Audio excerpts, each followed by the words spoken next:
Om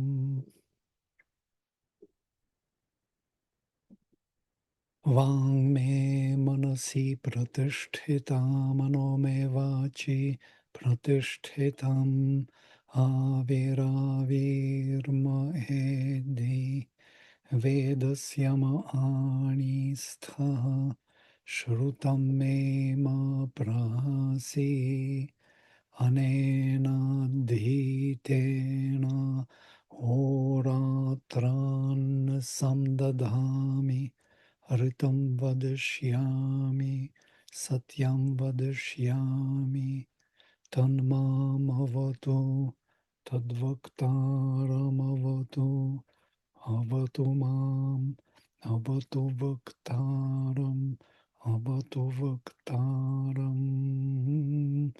Om Shanti, Shanti. Shanti.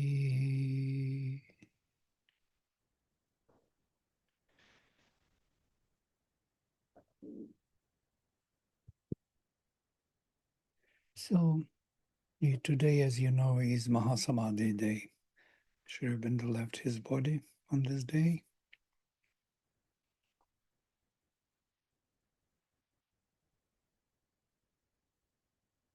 To protect us from the rising of the darkness. And so we owe to him all our interpretations and his guidance of our studies.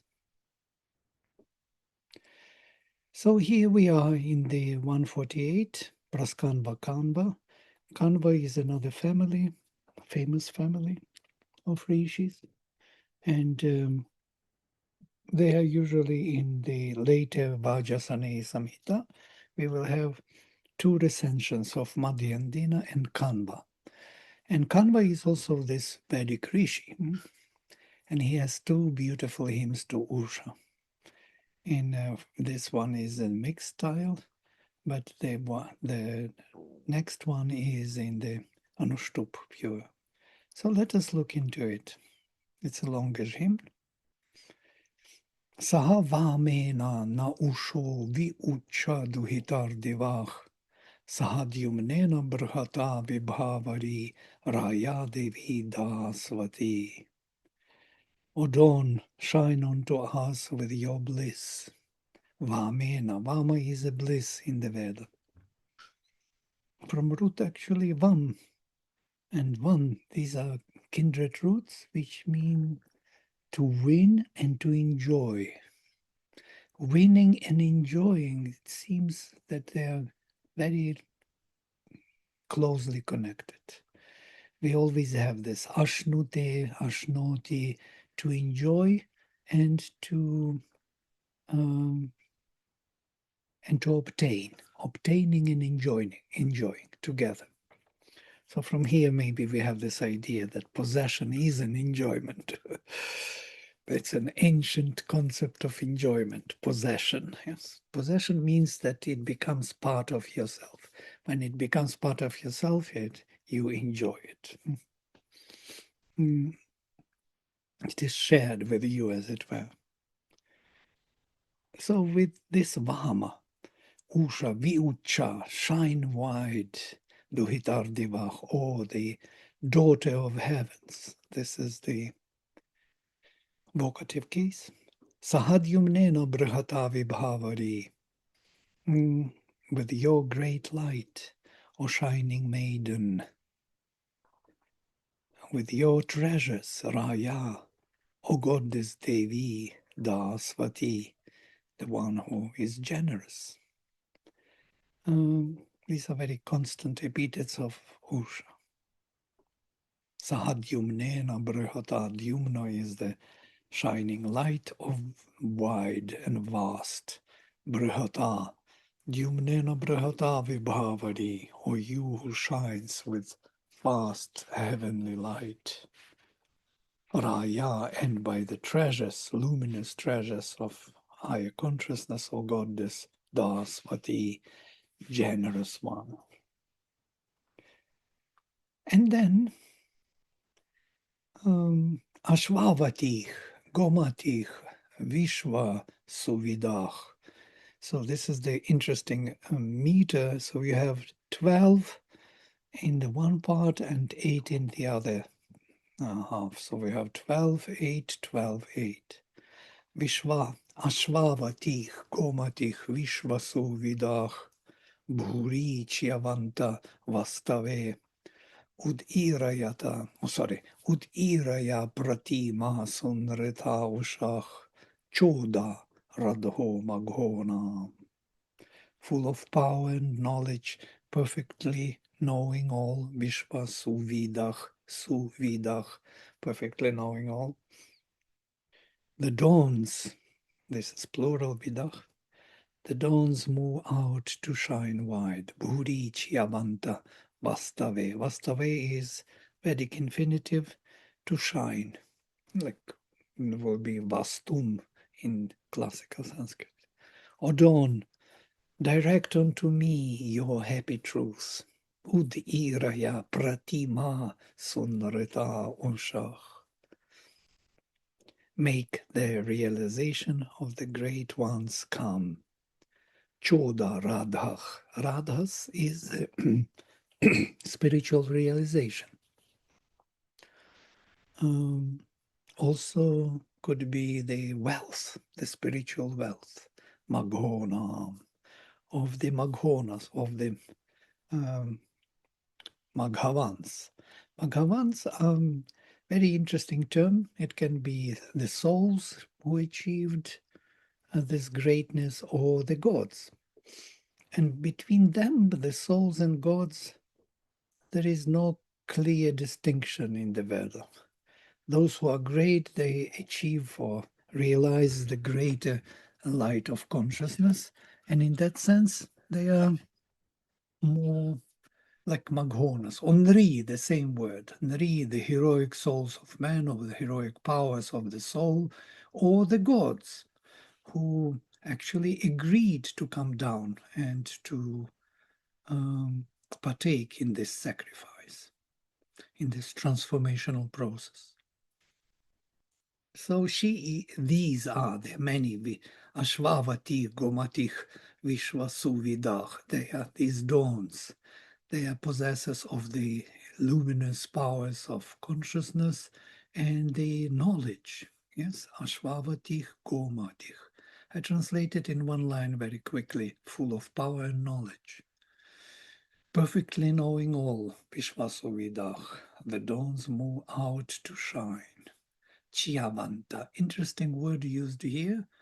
Shrutchuta, you have Achyuta, Krishna is called, the one who is not falling from. And here Chiavanta, falling from, so to say, descending upon, to shine wide. Vastave, Bhuri.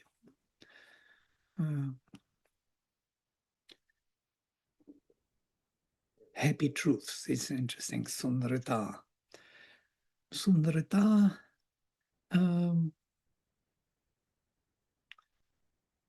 literally it is Surita, but for some interesting unknown reason it became Sunrita with N interfixed into it. And it is Vedic word, yeah, it's always used with the dawn.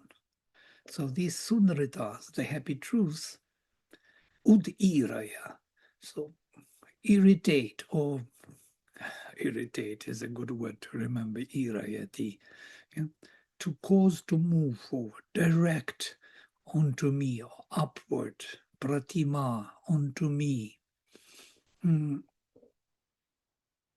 Sundarita, these happy truths of yours, or Usha, vocative case. Choda, again, kind of chodayati, remember, push or make the radhas, the realization of the great ones possible for me. Who are these great ones? It could be, as I said, gods, or greater gods, gods with whom she comes. In her chariot, she brings all the gods, all the divine powers. to make them work here for our transformation, or it could be also those great beings who realized those powers. Either is good for us. Both are good. I put also Griffith translation for those who want to see the difference. I have several translations which I always use when I don't have Sri Aurobindo's to show the difference between his and my interpretation. And then number 3.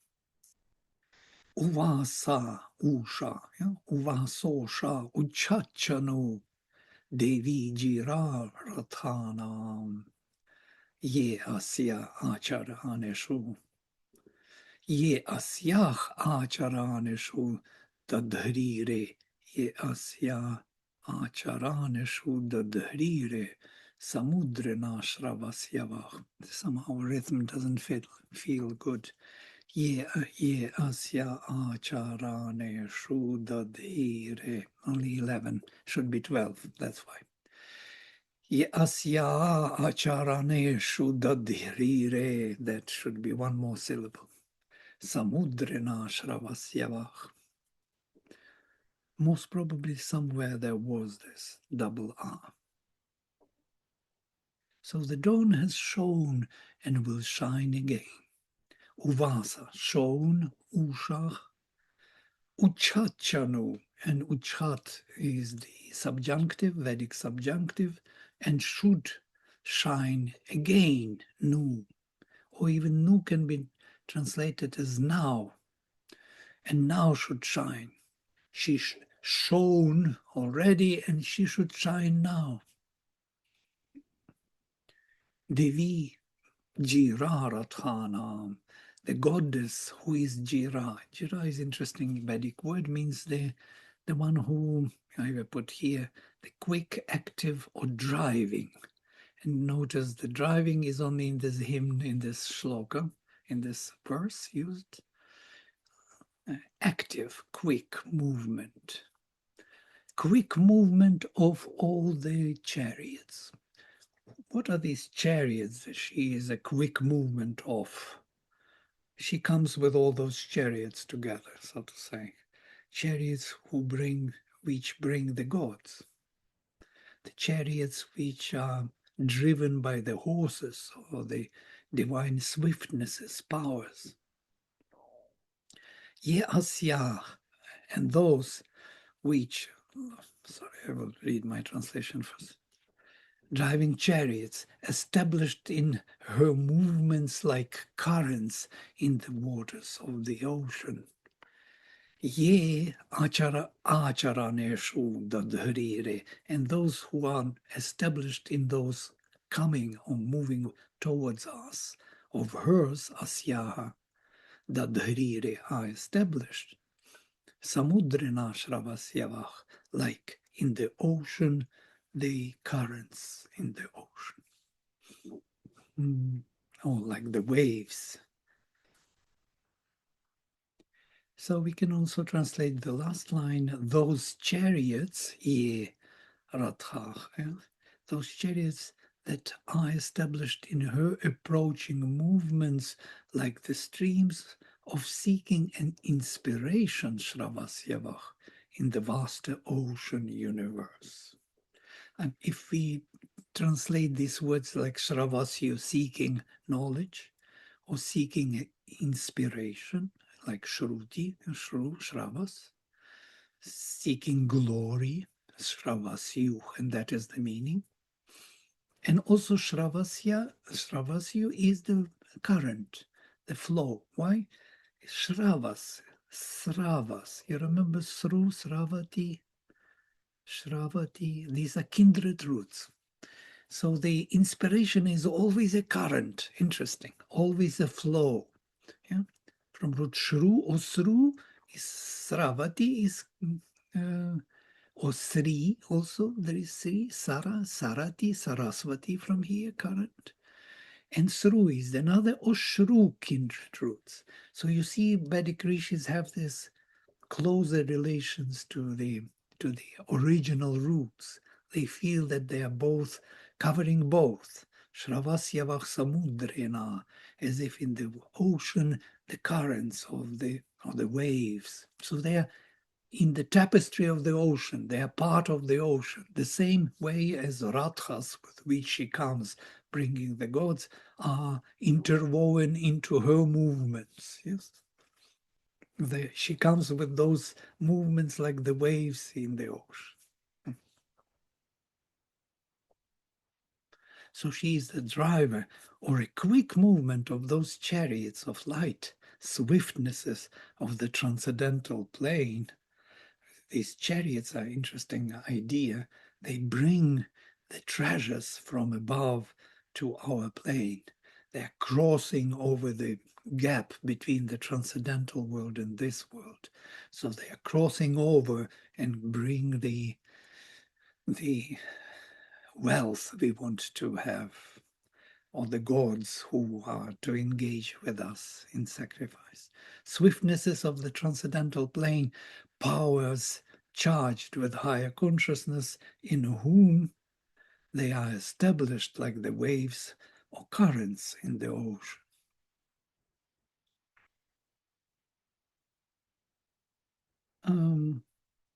This Shru and Sru and Sri roots to flow and to get glory or inspiration, these currents of rivers of inspiration, yeah? These nymphs, or what do you call them?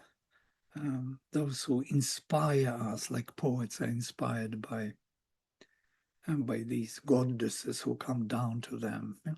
These are the currents of the higher consciousness which reach out to our lower consciousness and connect us to the higher. And in that sense, there is no big distinction between them. So Shravasyu can be the one who seeks Shravas, or the one who is engaged in the movement or current or flow.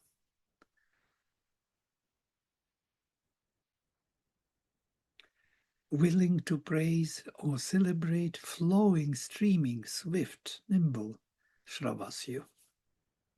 The dictionary gives these names.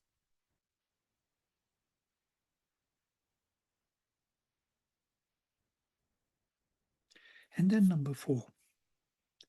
Usho yete prayameshu yunjate manodanaya surayah atrahatat kanva esham kanvatamah nama grenati nrina. Odon, those beings of light, te surayah. Again, these beings of light, they are either Maghonam or, Maghavan, Maghavanach, or they are the Suryach from Suri. Always these beings of light. We do not know who they are really, but they are part of the enterprise of the dawn. So those beings of light who concentrate their mind on the sacrifice, on the self-giving, literally Danaya, Yunjate Manach, who are fixing or yoking the mind onto the giving, those luminous beings. When you coming to us in your movements forward, interesting kind of combination. Yameshu pra yameshu, in your outcoming to us forward, so to say. When you come to us in your movements forward, Yameshu, in your movements pra, forward. Then Kanvarishi, Kanva, that the best among Kanvas, Isham Kanvatamach, it is the father of the whole dynasty, Medhatithi Kanva, sings here the name of those heroic souls. Nama Granati Nrinam. Granati can be also not only singing, but articulating, expressing manifesting in consciousness the name or the secret power or understanding, comprehension, comprehensive cognition of those actions of the heroic souls. Sings here the name of those heroic souls or powerful beings. Either Nri, and we spoke about this, Nri, Maghavan, Suri, these are all words used for some beings, luminous beings, beings who realize the higher consciousness, and somehow they are engaged in this constant going forward with this, yes, with the action of the dawn or the action of the gods. They are constantly involved. They are as if a part of that very enterprise. When the divine comes, they are mentioned always. So to say, maybe they are triggered or something. When the divine presence increases, these beings are also being activated, as it were. And they help the whole movement forward of the evolution of consciousness, together with us receiving that influence.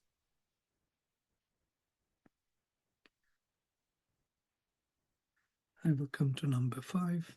Agha Yosheva Sunari Ushayati Prabhunjati Jarayanti Vrajanam Padvat Iyate Utpatayati Pakshinach. Here the dawn comes as a happy woman, Yosheva Sunari, glad woman, Yosha Eva. As if a woman she comes, happy, rejoicing by attending to all, Bhunjati, Prabhunjati. Interesting word. I've just discovered that it is not only rejoicing, but also attending, also possessing, the same idea as it was with when you enjoy, you possess at the same time. If you look into the dictionary, you will see, I don't know, iate. No, I don't have, I didn't put it, unfortunately. I will put. So, bhuj, to rejoice, to enjoy even food. Yeah, from here, bhojanam. Everybody knows bhojan, food in Hindi. So, bhokta, bhoga, all these words, yes. But in this case, it is also enjoying, rejoicing, and possessing, or attending to all by using them or possessing them, making them their own, her own. She makes all her own, like the mother. Yeah? She reaches out, pervades the whole being, the whole universe, and makes everything here visible and belonging to her. And that is the joy. She makes everybody divine, as it were, in that moment. Jarayanti Vrijanam Padvat Iyata. Coming here, and this Iyate is also interesting word. Iyate, it's not this here, intensive.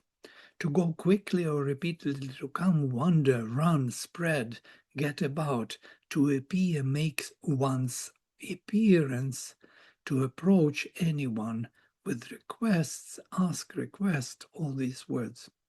So to come, to wander, to run, to spread, to get about, to spread. I think this is what it is. So she's waking up, Jarayanti Vrijanam Padvat. She is waking up all the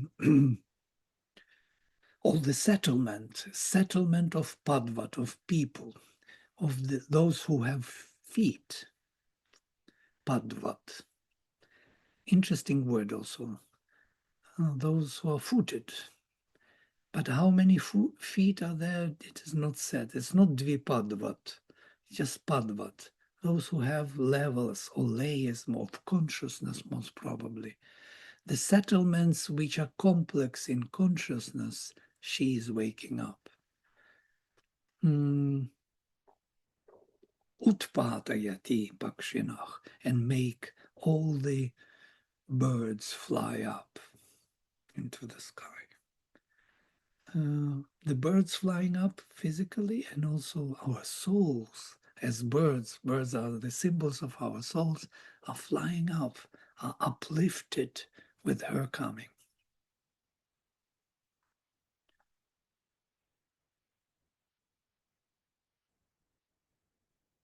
I will take one more and stop here. Vyasrijate samanam vi arthinach padam naveti odati vayonashkite paptivansa asate viyushtav vajanivati. Revealing the oneness to man, Viya Srijati Samanam Viarthinach, who are in search of their aim, Viarthinach, not disturbing their state. Padam na veti. I'm using veti, not reaching to their state, but not disturbing, not attacking their state. This root V is loaded with meanings. Odati, but refreshes. She refreshes everyone, but not alternating their states of consciousness. She's not attacking that, what we have, our ignorance. She is refreshing within the ignorance the divine elements. All birds continue to fly. Vayach. Vayach has the words, Vedic word. Nakishte paptivansa asate. Literally, they do not sit asate once they flew up. When she comes, all our souls are uplifted and they are not going back to sit down where they were hidden in the body. Viyushtav, in the moment of her revelation, in the moment of her dawning, Vajani Vati, or lady, of the supporting energies, Vajani Vati, the possessor of the mares, of the divine mares. Mares are these horses who possess the plenitude. The plenitude means where the power and consciousness are one and the same. Here I will stop, and if you have any thoughts, we can discuss and then continue next time. 6 verses I went through. Yeah, let me see you.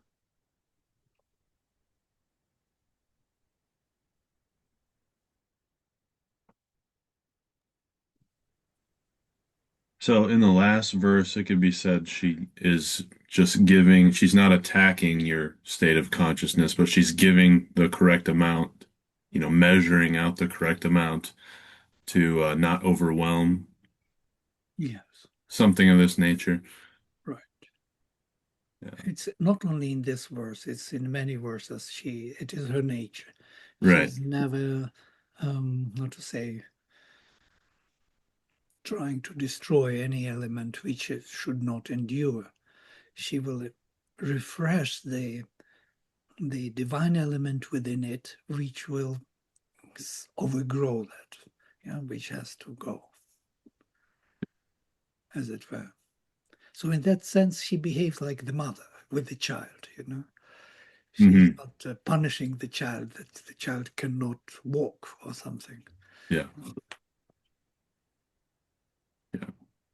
Too much light would be overwhelming at once. Right. Yeah. That's why it takes so long with her. That's why she has to come many times. She was coming from the beginning of time and she will continue to come. Yeah. Because she doesn't want to destroy this growing being here. It's very easy to destroy, but then you can't really build on that. Once you destroy it, you cannot find the element in that, the true element in what was meant to endure. So it may be destroyed in the same way. It reminds me of what Sri Aurobindo, when he met the yogi in Himalayas. Some maybe remember this, and his discussion with that yogi, and he explained to him what he's doing, his vision of yoga, that he is not really burning the bridges. He is not trying a radical approach to manifestation to find the spirit, so to say, to destroy the manifestation and then to jump out of it into the spirit. But he kind of slowly works with all the elements in manifestation with the help of the divine presence, the mother's force, transforming those elements like Usha does, yes, attending to them and finding in them more and more divine elements, and in this way moving forward. And that yogi was so impressed. He said, "Oh, this is such a wonderful yoga." He was very ancient, so 200 years old or something. I don't remember exactly what was there, how old he was, but he was very old. I said, "But in my case, I cannot go back. I already burned the bridges." So he didn't fall. He didn't follow the path of the Divine Mother. This this is how and why the Divine Mother is so important, because only she knows how to really find those elements and highlight them and move them forward. We do not know. We burn the bridges.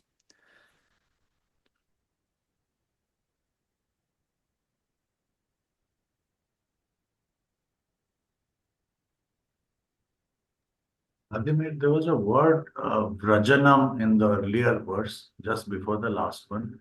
What is the Vrija. meaning of that? Yeah. Enclosure. Actually, it is used also in a very negative sense. It is that which where the cows are held, and that in the inconscient or subconscious cave, and has to be broken. That enclosure has to be broken, and the cows, they are herds of the dawn of the sun, have to be free. But also it is used as a settlement or the place like a village or city, because it's like a fortress.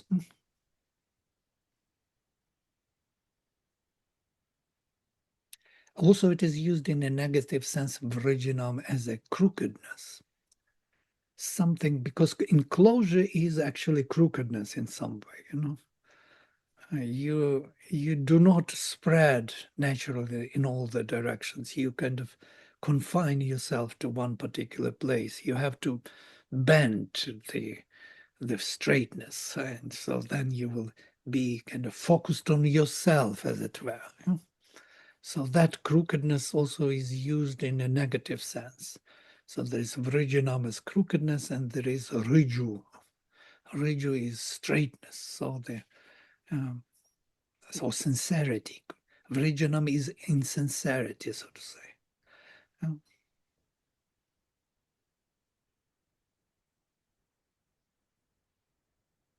it's interesting that Sanskrit, especially Vedic, does not really make such preferences. The same word can be used in a very positive or negative sense. It depends, yeah? Because the root is there. It depends what you want to highlight. Yeah, I had once saw it being used in the place of war. War. Vrajan. War, yeah. That's why I asked. I don't remember war. No, Possible. yeah, yeah. I can check. Angelo gave me a very nice dictionary. So I had my own, but this one is better than mine. I can suggest everyone to have this dictionary. It's easy to download and install onto your computer.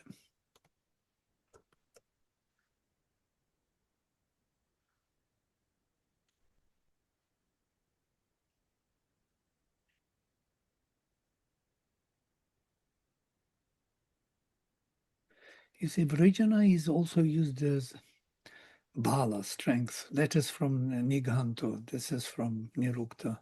Crookedness, wickedness, deceit, intrigue. Hmm.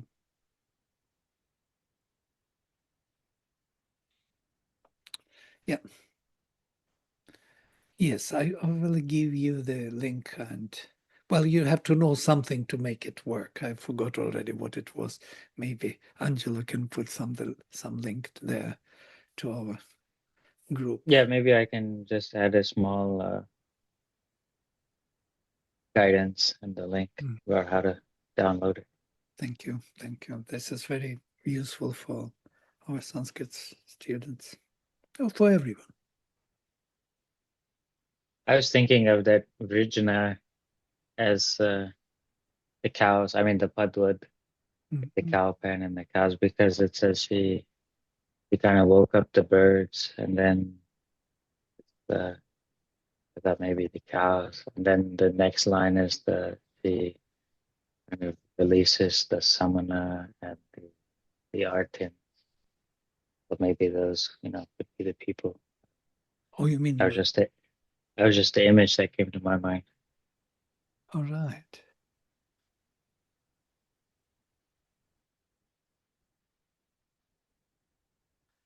Yeah, the birds are always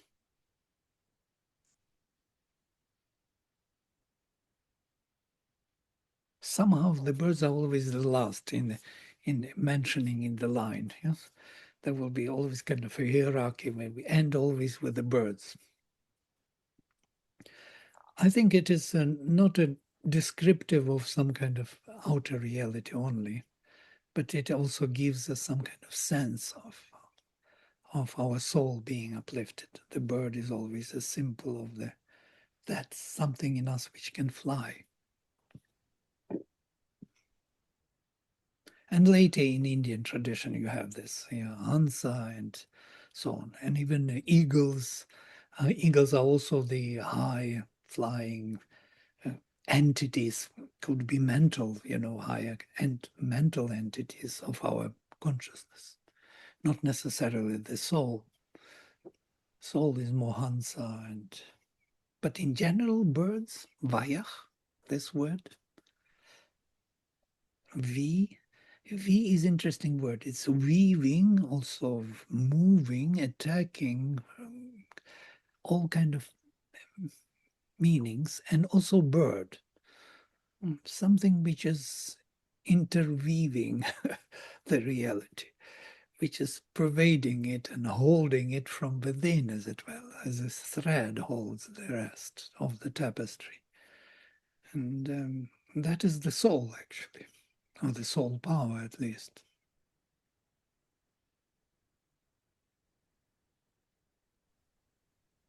I also enjoyed that line where it was Uvasa, Usha, Uchat. So, I mean, it's all like the same Vas or Ush or Uch, that, the same root. Yes, absolutely. Three words. So, Vasa, Usha, Uchat, Chanu. Yeah. From the same root, three of these words, yes.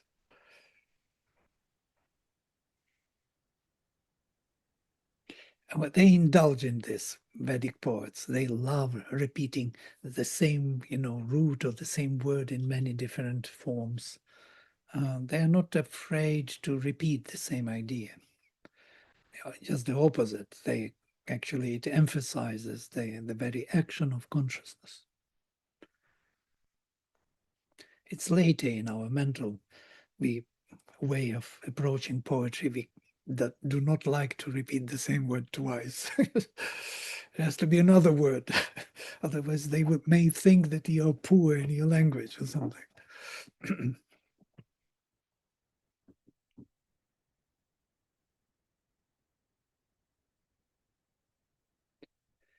Right. These are just hymns. I know that there is not much to discuss. Most probably you're wondering what you have to say here. Yes? But whatever comes to your mind, whatever you have touched you or something, you can share. It's very, very useful, by the way, for others. It opens up. Vladimir, I wanted to share something. Probably it's obvious for others, but I found it interesting. This bhu, which is the root for bhavati, and bhuj, which is the root for all the enjoyment, rejoicing. seem so similar and close. And Sri Aurobindo has spoken, right? While they may not be the same root, they are still kindred, some of the ones that sound similar. So I'm just wondering that probably intrinsically living and rejoicing are connected. We seem to forget that. Something that kind of touched We me. seem to forget that. No, I don't think we forget that. We're always hunting for some enjoyment constantly. So, instinctively, we may forget in the mind, but the whole being is driven by that need of enjoyment. By the way, the whole manifestation is for that purpose, for enjoyment, and for the higher enjoyment, and higher and higher and higher, not for the lower and lower enjoyment. Yeah? Though one may go in that direction also sometimes, and then finds oneself in a very strange situation that there is no more enjoyment, only suffering. Yeah? So you need to go up. I was thinking of the Shra root, so serpentine comes from there. I was wondering if serendipity also comes from there. We unconsciously use these roots, even in other languages, I think. Yeah.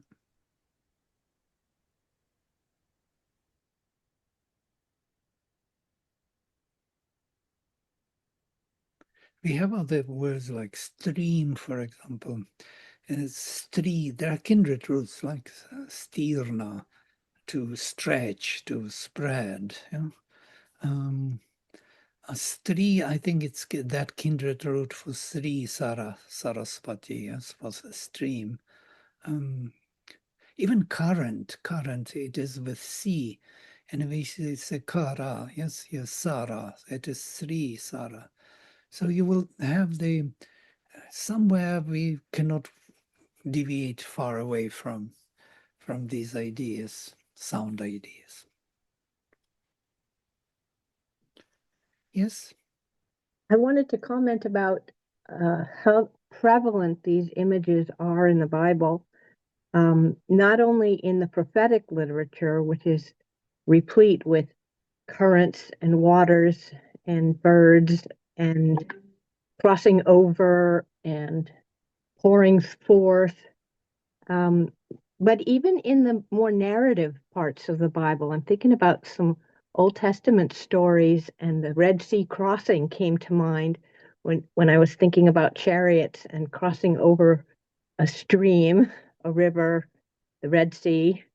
And several lines came to me about birds, and I had heard before, okay, birds symbolize the soul, but it just all of a sudden struck me today about there's a line in the Bible, where the body is, there the birds will gather. And I have to look at it in its totality, but these keys work in so many different contexts, not just in the Veda. These are pervasive keys to civilization, really. They have very, very broad application, and it just gets me so excited. I don't know where to start because the Bible's very long, but it's just full of this imagery. Yeah, it's archetypal, of course, for all of us to recognize. I had a thought, but I lost the track of it, that she's refreshing all this. She's not destroying the being. I've prepared the whole kind of portion for us to look into this Shunakshepa myth, yes, from Aitareya Brahmana. I just translated the whole text and prepared for our study, because there, when Shunakshepa is freed from the sacrifice, it's interesting, he is freed by the dawn, by the Divine Mother at the end. So every godhead leads him somewhere, yes? So interestingly, he had to be sacrificed to Varuna, and so he comes first in his prayer to Agni, That's what Prajapati told him to praise Agni. Agni led him to Savitar, Savitar to Varuna, and there should be the end of the story, once Varuna. But Varuna tells him, you praise Agni again. So he starts again from Agni, and then he moves to Indra, and then he moves, Indra gives him a chariot, and he moves to Ashwins, and Ashwins bring him to the Divine Mother, Usha. And Usha liberates him, unties him from that sacrificial pole where he had to be sacrificed, slaughtered for Varuna. Amazing. And what I thought now when you were talking about Bible and so on, is that why she could free him from this being slaughtered. What is slaughter actually? It is giving one's own nature to the divine. There is a gap. There will be a gap. I give my nature, my body, it will be killed. My energy will be used by the divine. So there is a gap in my transition. So to say, I have to leave this and start again. Yes, I have to leave this achievement which is here in nature and reincarnate again. This gap was necessary, so to say, in the previous stages of evolution of the sacrifice. But when you come to the Divine Mother, that gap is not needed anymore. She is bringing your soul forward, and you don't need to leave the body. You're freed from being slaughtered in terms of nature. Yeah? You don't need to give your flesh and blood for the sake of, achieving more divine states in the future. So there is no more that gap. And that made me think that this refreshment, what she brings, instead of, breaking down the old system and building the new, as all the gods are doing it, yeah, but not the Divine Mother. She doesn't do this, and that is the freedom from sacrifice. That after that you don't need to sacrifice anymore because it becomes a natural way of living. She took you into her lap, and that's it. You're free. And after that, when that happened, nobody wanted to do the sacrifice. There was Vishwamitra, Vasishta, all the priests were there. And Vishwamitra decided to make him his eldest son, Shunakshep, after that, which is unthinkable. He had 100 sons, and he wanted him, Shunakshep, to be the eldest in his lineage. That means he will inherit all his powers, all his properties, physical and spiritual, as the eldest son. And the amazing thing that his 100 sons split into two halves. 50 were against the elder part. 50 sons were against this, and he cursed them, and they became asuras and rakshasas and all those. Dasyus, literally dasyus, not rakshasas. And the other 50, starting with Madhu Chandas, interesting, was the first in the lineage there, in the 50. They accepted Shunakshep as the eldest son. And they all were kind of supporting this divine manifestation. This is an amazing myth. Amazing. There's an interesting correlation between Jacob and Esau. Esau is the oldest son of Isaac, and Jacob fools him into giving him his birthright, and that's a type in some way of Christ. But also, I'm really thinking about Mary standing at the base of the cross and Usha untying the sacrifice, and that just a total reinterpretation of whether Jesus needed to die or whether that's the end of that kind of idea of sacrifice, that now the mother who's standing and receives the body of her son, whether that is the new way to resurrection. Absolutely. Absolutely. Yeah. Resurrection. That's really profound. Yes. The old law met the new law. and they came together with Jesus. This is the symbol of they have to crucify his body, and at the same time, this resurrection of the soul, we cannot die anymore. This is But it. the placement of the mother in the Mhm. midst of that, her role in that is, we can understand through the dawn. Yeah, interesting, very interesting.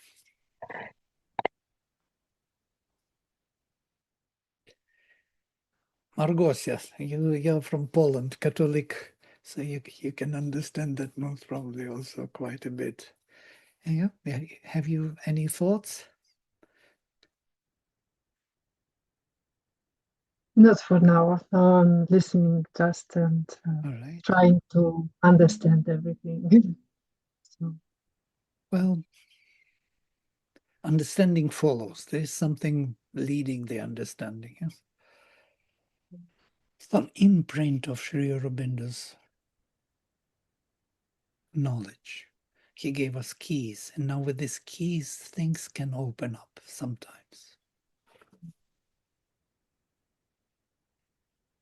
He gave us keys to the language also, which is important, because without which we would not be able to deal with this language. It's very sophisticated, but very precise. It reaches that meaning what it wants to convey. And slowly we start understanding that depth of and beauty of such a self-expression. I had a vision recently of that actually the word, these are the words actually. The words are changing the reality. Can you imagine? Well, how do they do this? Yeah? The hymns. And when we read them, something happens to us. The consciousness changes. So I had the vision that there was a horse, as it were, horse. On one side it was totally dark, and the other side half dark, totally like a night. And that half of it, or part of it, which was not dark, was covered with the words. And the words were kind of building up the light through the darkness. And then I saw that the half of the horse was totally covered with the light, and the other half still stayed dark when the horse turned onto the back. And I saw the other half totally dark. And that makes sense to me in that sense that the word is actually which is building the reality. Because it comes through the consciousness, and consciousness changes. You see another world, you build other types of relations. Yes, new understanding comes through, and the world is changing by that. How else? How else would we change the world?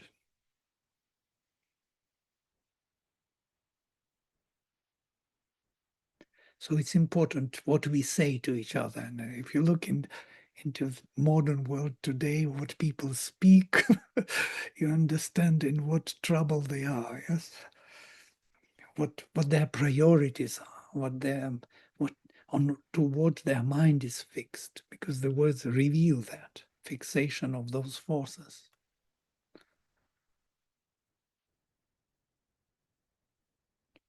Great. Okay, we can stop here for today. If anyone has something to say, please do. Otherwise, we will close. Amlan wanted to say something but didn't. Sir, I had a question actually about the family of rishis that you were talking about, the Kanwa family. I thought it was Ghora Angirasa to Kanwa Ghaura to the Kanwas, but you said that Medhatithi was the father. So I just want to ask you what. So you most probably you are from Kanva heritage, yes, coming from Kanva lineage. So want to know. You tell us. You most probably you know even better. Yes. No, I was following the names of the rishis, and it seemed like that's how it was played out because Kanva Ghaura, and then there are some hymns by Ghora Angirasa as well. And I mean, I was just thinking about it, sir. All right. Well, if you look at the how it is built, the whole Rigveda, you will see that we have books, yes, or mandalas, so to say. The sixth is Bharadvaja, then the seventh is Vasishta, and eighth is Kanva. So the mandalas are dedicated to different books. We can open and see how it is in Kashyapa. Is very nice, number 8. I never came to this Kanva mandala, never did 8th mandala. It's one mandala which I never looked into, really. So cannot say much. But I looked into Kanva recension of the Vajrasane Samhita and Shatapatha Brahmana and Isha Upanishad. So there is a Kanva recension there. I do not know how it came to be that suddenly Rigvedic Rishi with his mandala became the father of recension of the Vajrasane Samhita of the Shukla Yajurveda. But it is what it is, so cannot really say more than that. Or that Ghora Angirasa is the teacher of Krishna as per Chandogya. And then there is a Krishna Angirasa also is there in the Rigveda. Yes, Krishna Angirasa is there, and Ghora. Yes, Angirasa is his teacher, as it were. We do not know how far teacher, but most probably the one who preceded him and of the same lineage. I'm not sure that it is the same Krishna, but some people doubt and say that maybe it is the same Krishna. Because Krishna, whom we know as Avatar, doesn't have to be from any lineage of the rishis. He was actually a Kshatriya in that way, and not Brahmana. But it's all, very ancient history. We can only wonder about it. So, sir, I was also thinking, I didn't want to sort of, I have been wondering about the roots for such a long time. I find that it is totally there in the English language as well. Frankly speaking, I was seeing, for instance, the word mind is maybe ma in the, droplet of measurement, or kind also could be ka in the, whether it is creation or generosity. Or maybe sign is Sajna, the one that knows itself as a, symbol. So this is something that is very interesting also to me, that these roots reverberate. Yeah, you have to use the etymological reference in a way, because many times we mix up things. Yes, some people even use etymology so in such a wrong way that they assign to every syllable some etymological root, which is not the case, because you have the root, you have affix, you have ending, you have prefix, and the distribution of meaning is not equal. Yeah, the root is the major meaning, and then the affix or suffix is connecting this root to the particular form in grammar. So it can become a verb, it can become a name or noun or adjective. So these are the affixes. They do not carry that significance of the root. An ending connects the whole word to other words, how they relate.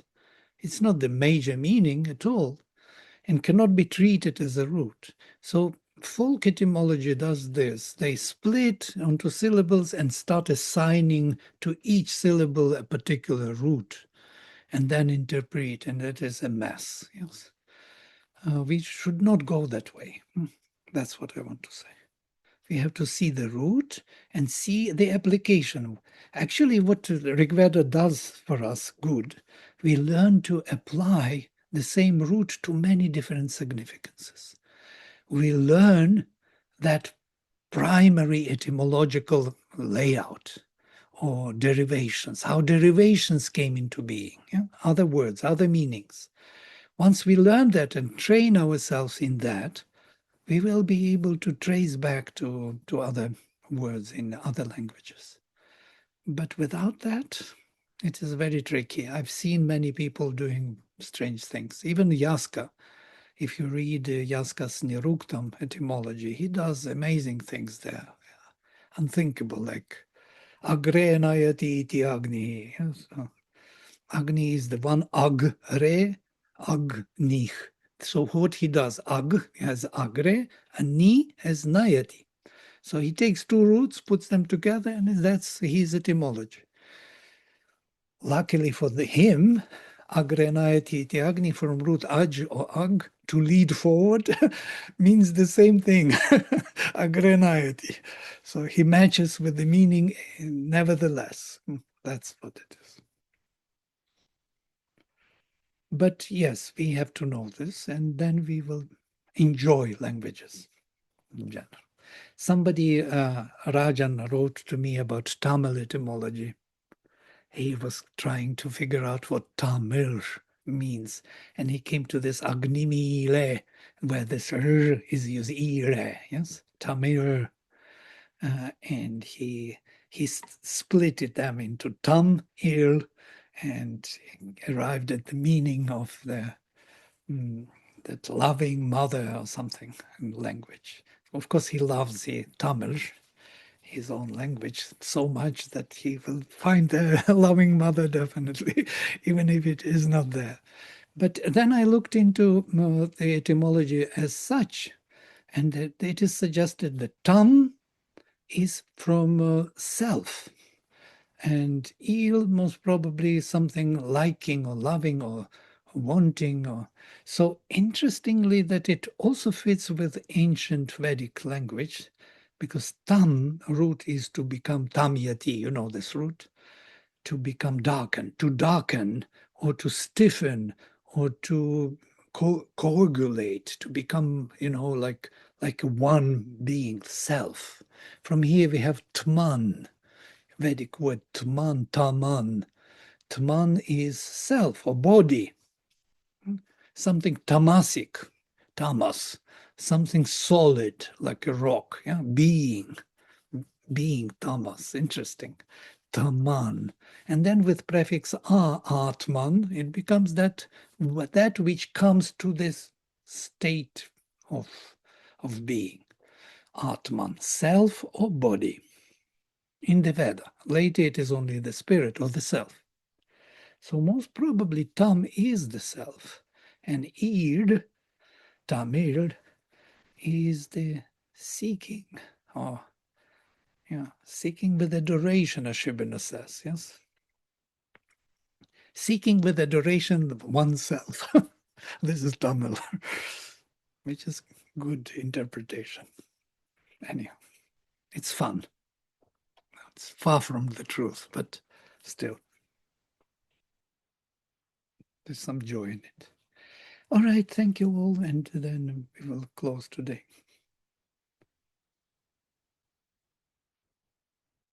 Om Sarve Bhavantu Sukhinah Sarve Santu Niramayah Sarve Bhadrani Pashyantu Ma Kaschit Dukha Bhag Bhavet.